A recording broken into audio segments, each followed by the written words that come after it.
الحمد لله نحمده ونستعينه ونستغفره ونؤمن به ونتوكل عليه ونعوذ بالله من شرور أنفسنا ومن سيئات أعمالنا من يهده الله فلا مضل له ومن يضلل فلا هادي له ونشهد أن لا إله إلا الله وحده لا شريك له ولا مشير له ونشهد أن سيدنا وسندنا وطبيبنا وحبيبنا ومولانا محمدا عبده ورسوله أما بعد فأعوذ بالله من الشيطان الرجيم بسم الله الرحمن الرحيم وما آتاكم الرسول فخذوه وما نهاكم عنه فانتهوا قال الله تبارك وتعالى في مقام آخر وما خلقت الجن والإنس إلا ليعبدون قال النبي صلى الله تعالى عليه وسلم المرء مع من أحبه أو كما قال عليه الصلاة والسلام صدق الله العظيم وصدق رسوله النبي الكريم ونحن على ذلك لمن الشاهدين والشاكرين والحمد لله رب العالمين إن الله وملائكته يصلون على النبي يا أيها الذين آمنوا صلوا عليه وسلموا تسليما اللهم صل على سيدنا ومولانا محمد وعلى آله وأصحابه وأزواجه وذرياته وبارك وسلم أستغفر الله تعالى ربي من كل ذنب وأتوب إليه أستغفر الله تعالى ربي من كل ذنب وأتوب إليه استغفر اللہ تعالی ربی من کل ذنب واتوب الیہ۔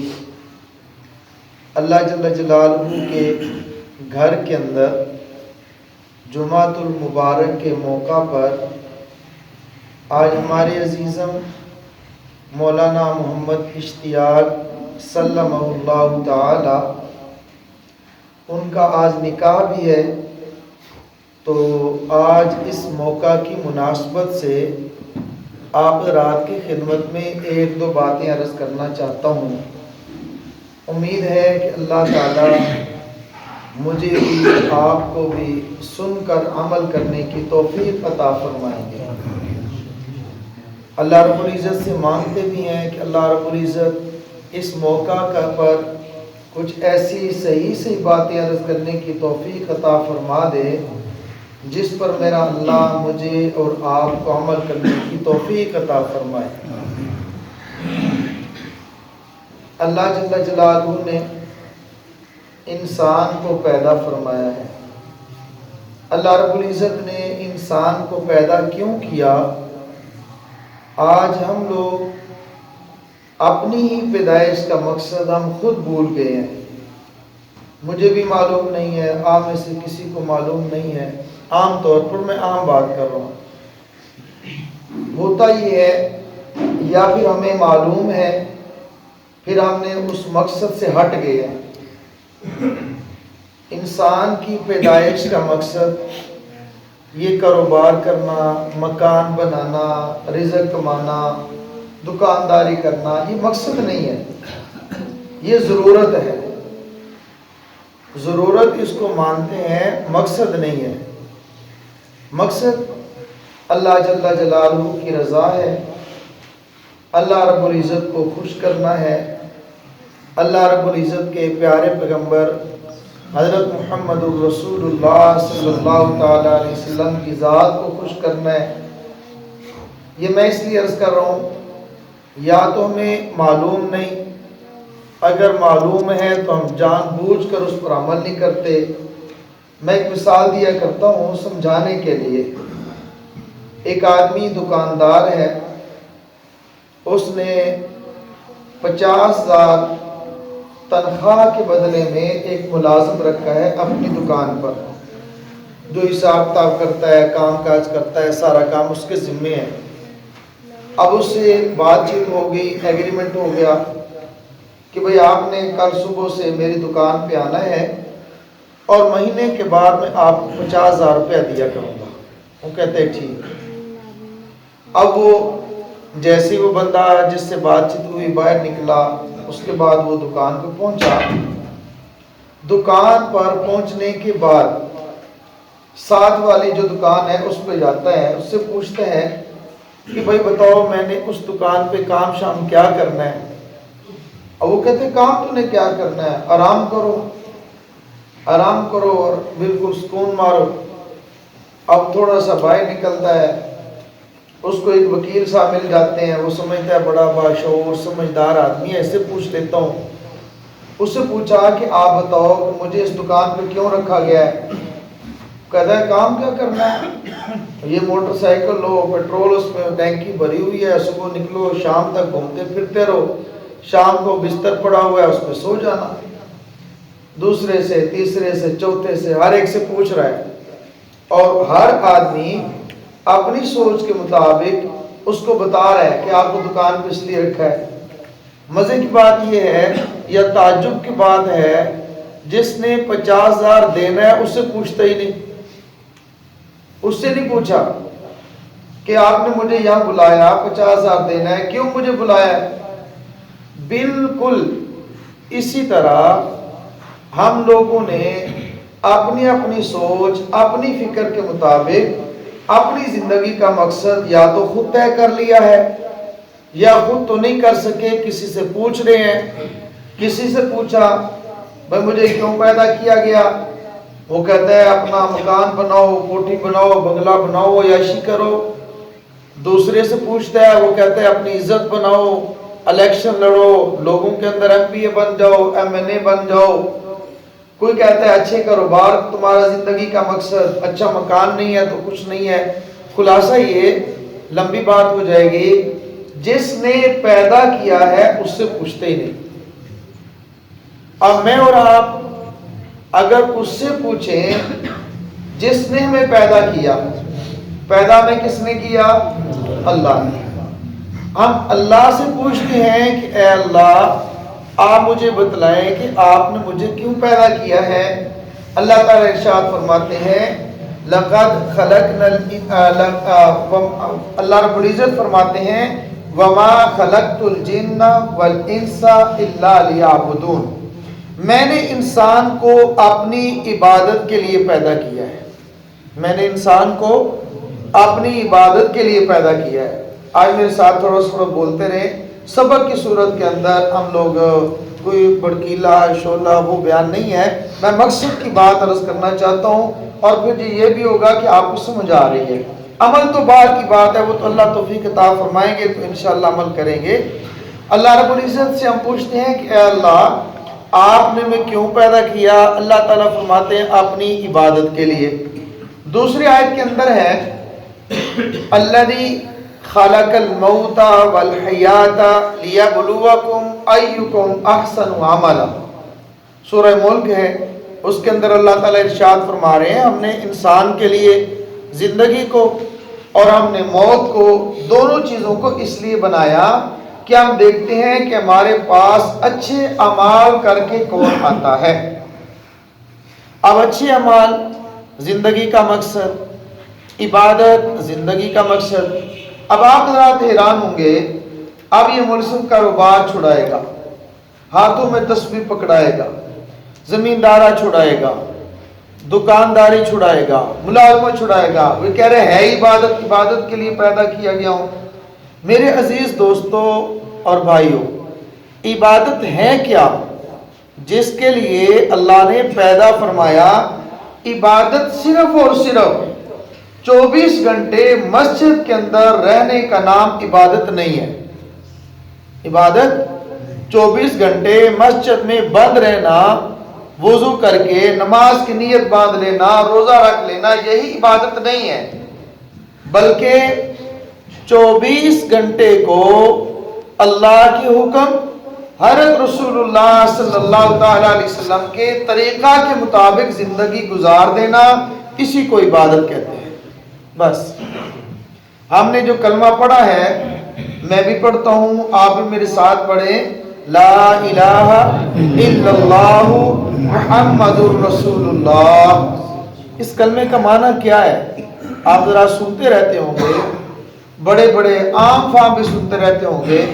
میں دیہاتی سا بندہ ہوں، شہری نہیں ہوں، میں بھی پینڈو ہوں۔ میں اپنے لفظوں میں 2 لفظوں میں ترجمہ عرض کرتا ہوں، اپنے آسان سے، لا الہ الا اللہ، راج خدا کا، محمد الرسول اللہ، رواج حضرت مصطفیٰ کا۔ بس ترجمہ کیا ہے آپ بھی یاد کر لیں گے انشاءاللہ، کہیں پہ سنانا پڑے بالکل سنا لیں گے، اس کی تفصیل کی ضرورت نہیں ہے۔ لا الہ الا اللہ، راج خدا کا، محمد الرسول اللہ، رواج مصطفیٰ کا، یعنی حکم اللہ کا ہوگا، طریقہ حضرت رسول اللہ صلی اللہ تعالی علیہ وسلم کا ہوگا، اسی کا نام عبادت ہے، اسی کا نام عبادت ہے۔ بازار میں چلے جائیں، دکان کیسے چلائیں، عدالت میں چلے جائیں، انصاف کیسے کریں، زمیندارہ ہے تو زراعت کیسے کریں، مسجد کا امام ہے تو امامت کیسی، خطیب ہے تو خطابت کیسی، مدرس ہے تدریس کیسی، کمانڈر ہے تو کماندان کیسا، عام سپاہی ہے تو وہ کیسا۔ بہرحال میں عرض کرتا جاتا ہوں، آج چونکہ ہم لوگ جمع ہوئے ہیں، ایک بہت ہی اچھا اور موقع ہے، وہ ہے نکاح کا۔ نکاح عبادت بھی ہے اور نکاح ایک معاملہ بھی ہے، عبادات کے اندر بھی آتا ہے، معاملات کے اندر بھی آتا ہے۔ عبادت ہے، اللہ جل جلالہ کو راضی کرنے کا ایک ذریعہ ہے، حضرت محمد الرسول اللہ صلی اللہ تعالی علیہ وسلم کا طریقہ ہے۔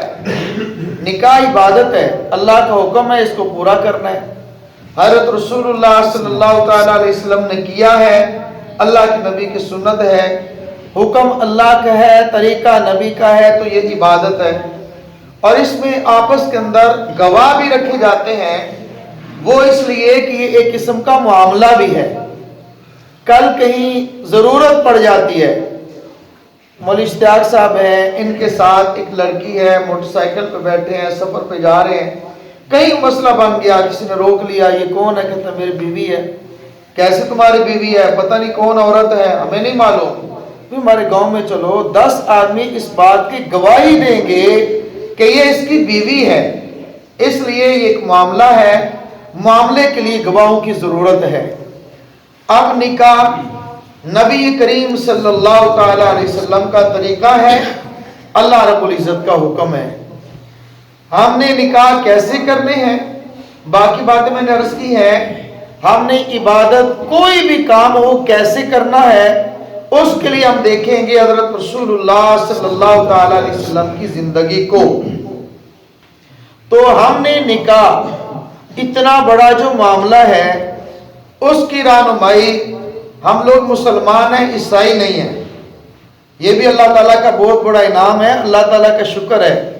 ہمیں اللہ رب العزت نے عیسائی نہیں بنایا۔ آج عیسائیوں سے پوچھو حضرت عیسیٰ علیہ السلام نے کیسے نکاح کیا تھا تو وہ بتا سکتے ہیں؟ نہیں، ان کا نکاح تو ہوا ہی نہیں، نکاح سے پہلے آسمان پہ اٹھا لیے گئے۔ ہم سے پوچھو تمہارے نبی نے نکاح کیا ہے، ہم کہتے ہیں ایک نہیں کئی کیے ہیں۔ ہمارا نبی وہ ہے ایک نہیں کئی کیے ہیں، یہ اللہ کا شکر ہے، الحمدللہ۔ تو اللہ کے نبی صلی اللہ تعالی علیہ وسلم نے نکاح کیا بھی ہے، حکم بھی دیا ہے اور کر کے دکھایا ہے۔ اب میں عرض کرتا ہوں ایک جملہ آپ رات کی خدمت میں، جب تک نکاح آسان تھا، یہ یاد رکھنا، اب بعض باتیں میں کروں گا جو کڑوی لگیں گی، بعض تو میٹھی لگیں گی اور بعض کڑوی بھی لگے گی۔ جب تک نکاح آسان تھا، زنا مشکل تھا۔ جب سے نکاح مشکل ہوا، زنا آسان ہوا۔ آسان نہیں ہوا، معاف کرنا، مفت ہوا ہے۔ مفت زنا کیوں ہو رہا ہے؟ نکاح مشکل ہو گیا ہے۔ اب میں اور آپ دیکھتے ہیں حضرت رسول اللہ صلی اللہ تعالی علیہ وسلم نے 11 نکاح کیے ہیں. کتنے بھائی؟ 11 نکاح کیے ہیں. اور بیک وقت جو موجود رہے ہیں 9. 11 نکاح ہوئے اللہ کے نبی صلی اللہ تعالی علیہ وسلم کے اپنے، اور 4 بیٹیاں ہوئی. حضرت فاطمہ الزہرا رضی اللہ تعالی عنہا، حضرت ام کلثوم، حضرت رقیہ، حضرت زینب رضی اللہ تعالی عنہن. 4 بیٹیاں، 4 بیٹیوں کے نکاح ہوئے. اب آپ دیکھیں حضرت رسول اللہ صلی اللہ تعالی علیہ وسلم 11 مرتبہ خود دلہا بنے، 4 مرتبہ بیٹیوں کے دلہا بن کر ان کے گھر تشریف لائے. 11 نکاح اپنے اور 4 نکاح بیٹیوں کے، 15 نکاح بنتے ہیں اپنے گھر کے. ان 15 نکاح کے اندر کوئی ایک بندہ ثابت کر دے نبی کی برات یا نبی کی بیٹیوں کی گھر میں برات آئی ہو، کوئی ایک بندہ ثابت کر دے. برات ہے ہی نہیں، تعلق ہی نہیں ہے. تو کیا ان کے نکاح نہیں ہوئے تھے؟ بالکل ہوئے ہیں. نکاح صحابہ کرام کے دور کے اندر کس طرح ہوئے ہیں؟ کوئی منگنی، کوئی رسم، کوئی رواج نہیں تھا. اتنا آسان تھا، چلتے پھرتے. ایک سے ملے، ملاقات ہوئی، اپنی بیٹی میرے بیٹے کو دے دو، نہیں مناسب نہیں ہے، جوڑ نہیں ہے، عمر نہیں ہے، یا فلاں نہیں ہے، ٹھیک ہے. انکار کیا ہے. اس طرح نہیں ہوا کہ اس کے انکار کرنے کی وجہ سے زندگی بھر بول چال اس کی ختم ہو گئی ہو. ایسا نہیں ہوا. زندگی بھر کی بول چال ختم ہو گئی ہو، ایسا نہیں ہوا. یہاں تک بھی ہے، طواف کر رہے ہیں، بیت اللہ کا طواف کر رہے ہیں. طواف کرتے ہوئے ایک صحابی نے عرض کیا ایک اپنے دوسرے ساتھی کو، آپ کی ہمشیرہ ہے، وہ میرے نکاح میں دے دو. کہا نہیں. وہ مانگ بھی رہا ہے، وہ کر بھی رہا ہے. اور حضرت اما فاطمہ الزہرا رضی اللہ تعالی عنہا، حضرت ابو بکر صدیق گئے حضرت رسول اللہ صلی اللہ تعالی علیہ وسلم سے، یا رسول اللہ آپ کی بیٹی فاطمہ ہے تو ان کو میرے نکاح میں دے دے. حضرت رسول اللہ صلی اللہ علیہ وسلم نے فرمایا کہ نہیں ابو بکر، آپ کی عمر زیادہ ہے، آپ کے نکاح کے اندر میں نہیں دیتا. انکار فرما دیا، نہیں دیا. حضرت عمر کو مشورہ دیا، میں نے مانگا ہے، مجھے نہیں ملا، آپ مانگ لو، ہو سکتا ہے اللہ کے رسول آپ کو دے دے. حضرت عمر فاروق رضی اللہ تعالیٰ عنہ نے مانگا، یا رسول اللہ فاطمہ ہے، مجھ سے نکاح کر دیں. فرمایا کہ عمر آپ سے عمر کی مناسبت نہیں ہے، آپ کو نہیں. اچھا، دونوں نے مل کے حضرت علی سے بات کی ہے کہ علی آپ حضرت رسول اللہ سے حضرت فاطمہ کا نکاح مانگ لیں. حضرت علی رضی اللہ تعالیٰ عنہ نے مانگا ہے، یا رسول اللہ فاطمہ کا نکاح مجھے دے دیں. فرمایا کہ ہاں علی ٹھیک ہے، آپ تیاری کر لیں. حضرت علی سے مشورہ حضرت ابو بکر حضرت عمر کا ہو رہا ہے، اور دونوں نے مشورہ دیا، عمل ہوا، نکاح ہوا. اگلی بات سنیے. حضرت علی رضی اللہ تعالیٰ عنہ تیاری کر رہے ہیں. اب ظاہر ہے سامان جو تھا تیار کرنا تھا نکاح کا، اپنی زرہ لی، اپنا کچھ سامان تھا میدان جہاد کے اندر جس سے لڑتے تھے، بازار کے اندر لا رہے ہیں، یہ بیچ دوں گا، بیچ کے چلو کچھ نہ کچھ تیاری کر لیتا ہوں. حضرت عثمان غنی ملتے ہیں، اے علی کدھر؟ فرمایا اللہ کے نبی نے مجھے فاطمہ کا نکاح دے دیا ہے تو میں اس کی تھوڑی تیاری کر رہا ہوں. فرمایا یہ زرہ مجھے دے دو، یہ پیسے لے لو. پیسے دے دیے اور پھر زرہ بھی واپس کر دی. اب اگلی بات، اب بہت سارے لوگ، حضرت رسول اللہ صلی اللہ تعالی علیہ وسلم نے حضرت فاطمہ الزہرا کو سامان کے لیے کچھ دیا. کیوں بھائی؟ جو مشہور ہے، ایک چکی دی ہے، ایک مسلح دیا ہے، ایک مشکیزہ دی ہے، کچھ کپڑے دیے ہیں. کیا حضرت رسول اللہ صلی اللہ تعالی علیہ وسلم کی زندگی میں حضرت فاطمہ کے علاوہ دوسری 3 بیٹیوں کو سامان دینے کا تذکرہ ملتا ہے؟ کیوں بھائی؟ کوئی سنا ہو وہ تو بتا دینا. نہیں ملتا. حضرت فاطمہ کا کیوں ملتا ہے؟ یاد رکھیے حضرت فاطمہ کو نہیں دیا. یاد رکھیے حضرت فاطمہ رضی اللہ تعالیٰ عنہ ان کو نہیں دیا، بلکہ یہ سامان حضرت علی کو دیا ہے.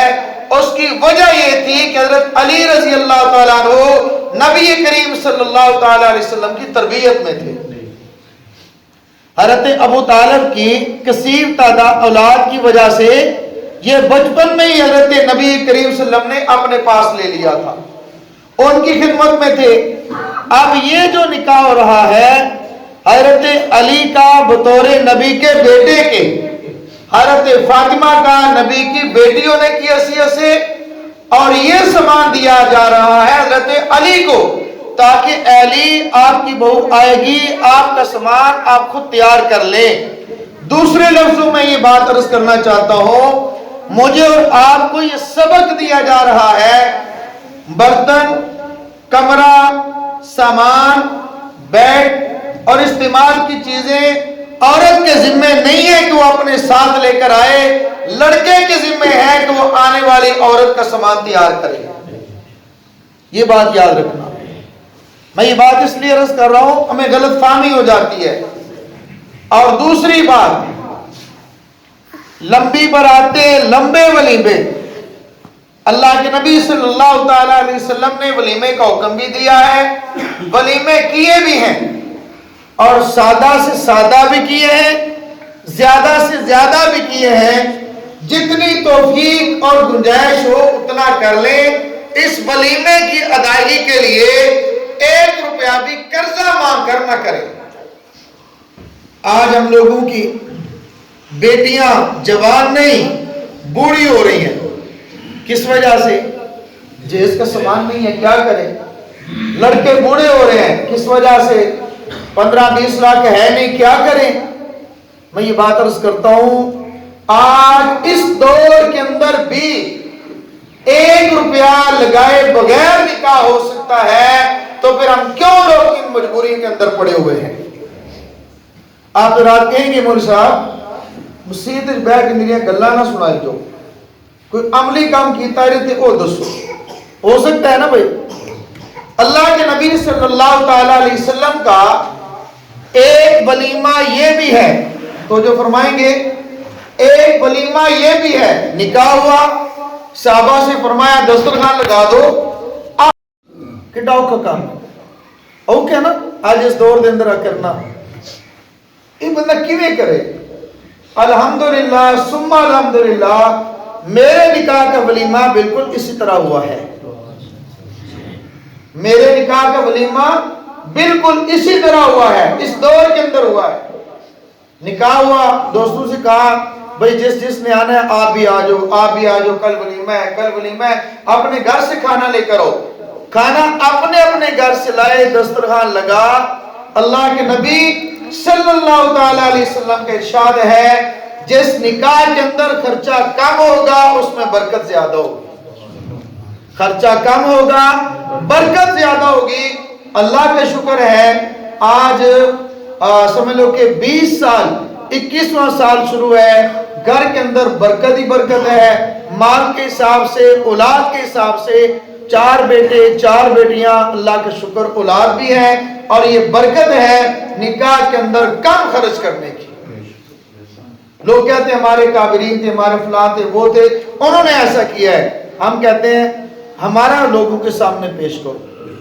ہم اپنے آپ کو پیش کرتے ہیں، لوگ دوسروں کو پیش کرتے ہیں.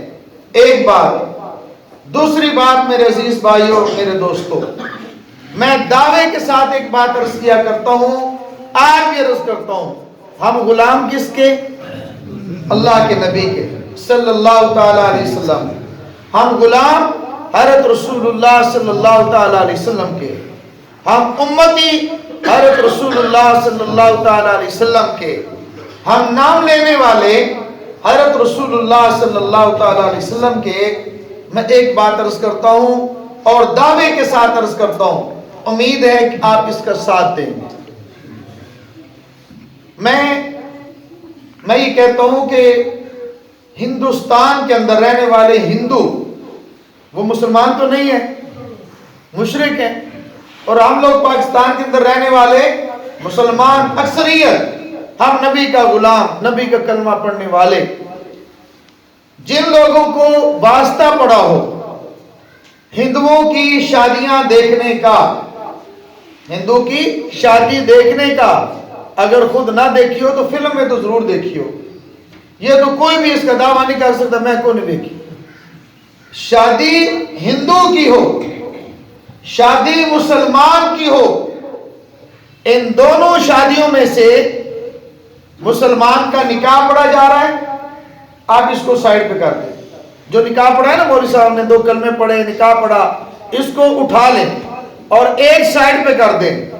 اور ہندو جو ان کا شادی یا بیاہ کی ایک رسم ہے کہ وہ کچھ پڑھ رہے ہوتے ہیں اور ساتھ چکر لگا رہے ہوتے ہیں، اس کو اٹھاؤ ایک طرف رکھ دو.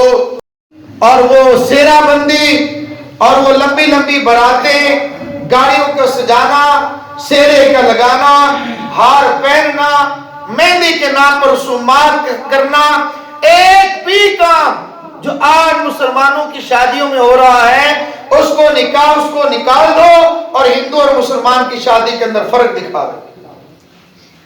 آج تو لباس بھی اسی طرح ہے، اسی طرح اللہ، اسی طرح لمبا، اسی طرح یشکن، اسی طرح سب کچھ ہم نے مسلمان کے رسومات کو لے لیا، حضرت رسول اللہ صلی اللہ علیہ وسلم کی سنت کو چھوڑ دیا ہے. یہ سارے وبال جو آ رہے ہیں نا اس وجہ سے ہیں، ہم نے اللہ کے نبی کو چھوڑ دیا ہے، سنت کو چھوڑ دیا ہے.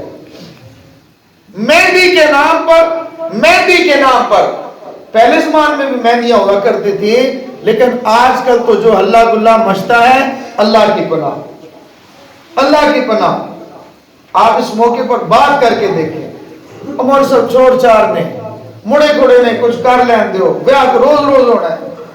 تو یار یہ کیوں نہیں کہتے بیاہ کو روز روز ہونا ہے؟ کہ اللہ کے نبی نو آج ہی نہیں کرنا سی، اللہ کو آج ہی ناراض کرنا تھا.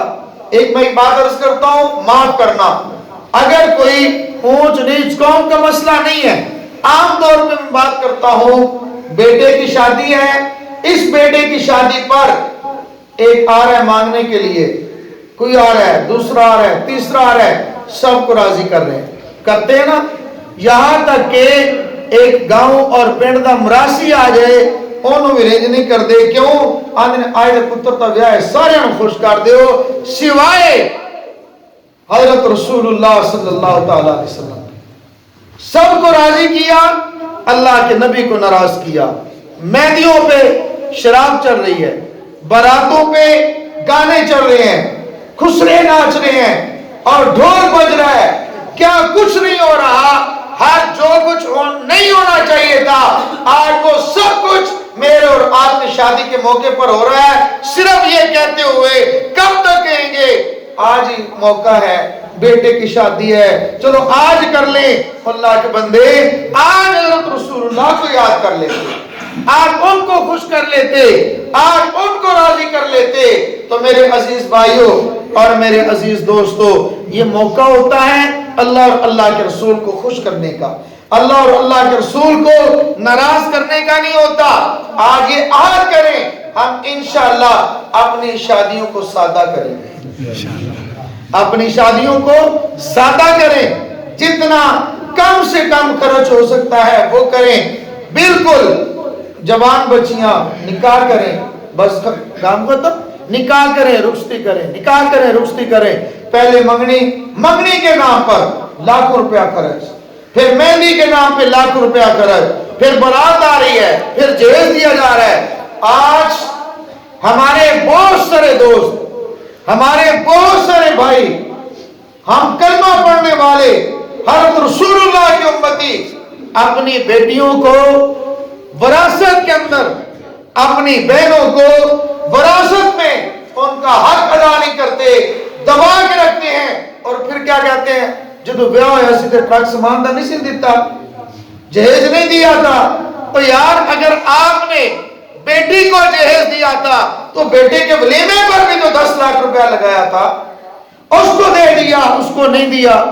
بھائی کہہ رہا ہے جب نکاح کیا تھا تو اتنا نہیں کیا تھا، میں نے سب کچھ کیا تھا، تو بھائی کا بھی تو نے سب کچھ کیا تھا، اس کا حصہ دیا جا رہا ہے، اس کا دبایا جا رہا ہے، کیوں؟ وہ کہتے وہ لیندی نہیں، میں تو دینا وہ لیندی نہیں۔ میں نے کہا کس نے کہا کہ وہ لیتی نہیں ہے؟ اور وہ تو لیتی ہے، لیکن جس طرح تو دیتے ہیں نا اس طرح وہ نہیں لیتی۔ اس کو پتہ ہے، آپ اس کے سامنے دو آپشن رکھتے ہیں، یہ جائیداد لے لو یا پرانو رکھ لو، اے زمین رکھ لے یا اپنا پیکا گھر رکھ لے۔ وہ بیچاری زمین نہیں رکھ دی، پیکا گھر رکھ لی، اپنے ماں پیو دا گھر نہیں چھڑ دی، اپنے پراواں دا گھر نہیں چھڑ دی، زمین چھڑ دیندی ہے۔ آندھی یہ ماں جائے نے، اے پیو جائے نے، ایک نہیں دوبارہ ملنے، رقبہ پھر مل جائے گا، گھر پھر مل جائے گا۔ بھائی بھائی کا چھوڑنے کے لیے تیار نہیں ہے، کیونکہ اس کو پتا ہے میں تو حق لوں گا، وہ ڈنڈے سے لے لیتا ہے۔ بہن بیچاری کمزور ہوتی ہے، اس کو دیتے ہی نہیں ہے۔ کیوں نہیں دیتے؟ اس کی ایک وجہ یہ، ہم نے جہیز نہیں دیا تھا، ہم نے سامان نہیں دیا تھا۔ بہرحال میرے عزیز بھائیوں اور میرے عزیز دوستو، نکاح کریں، سادہ کریں، شادی کریں، سنت کے مطابق کریں۔ اللہ تعالیٰ مجھے اور آپ کو رسومات چھوڑ کر سنت کے مطابق نکاح کرنے کی توفیق عطا فرمائے۔ وآخر دعوانا ان الحمدللہ۔